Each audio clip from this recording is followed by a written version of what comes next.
دیکھیں، عمران خان ایک تو تسلسل سے خطابات کر رہے ہیں اور اس کے اندر کوئی خاص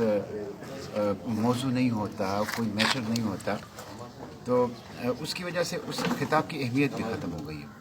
اب کل جو انہوں نے خطاب کیا ہے اس میں انہوں نے جو اسلام کی تاریخ ہے اس حوالے سے تذکرہ کیا ہے، اور وہ تذکرہ اس انداز سے کیا ہے کہ جو نامناسب ہے۔ اس سے پہلے ان کی حلف برداری کی تقریب میں جو لفظ خاتم النبیین ہے وہ بار بار وہ نہیں پڑھ سکیں۔ اس کے بعد کل جو انہوں نے جس طرح غزوہ بدر کا تذکرہ کیا ہے، غزوہ احد کا تذکرہ کیا ہے،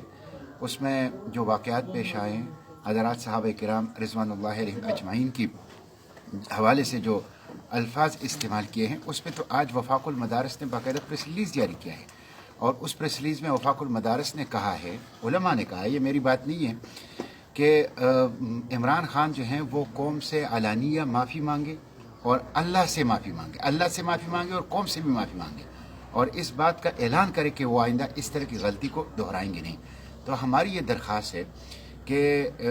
عمران خان جو ہیں وہ اسلامی تاریخ کے بارے میں، قرآن و سنت کے بارے میں وہ احتیاط سے کام لیں۔ اچھا، یہ ایک اور پہلو کی طرف بھی اشارہ کرتا ہے، اور پہلو یہ ہے کہ ہمارے جو آکسفورڈ اور کیمبرج سے پڑھے ہوئے ہیں اور جو جدید تعلیمی یافتہ لوگ ہیں، وہ دین سے، قرآن و سنت سے، اسلامی تاریخ سے اتنے نابلد ہیں کہ اسلامی تاریخ کے جو بنیادی واقعات ہیں ان واقعات کا ان کو صحیح علم بھی نہیں ہوتا، اور جو اس واقعات کا تذکرہ ہے، اس کی جو تفصیلات ہیں، ان سے وہ آگاہ نہیں ہوتے۔ تو یہ ایک بدقسمتی ہے ہماری جدید تعلیم کی، اور یہ اس بات کی طرف ہمیں اشارہ کرتا ہے کہ مدارس کی اصلاح کی جو بات کرتے ہیں، اس سے پہلے ہمیں جدید تعلیم کی اصلاح کی بات کرنی چاہیے اور اس کی اصلاح کرنی چاہیے۔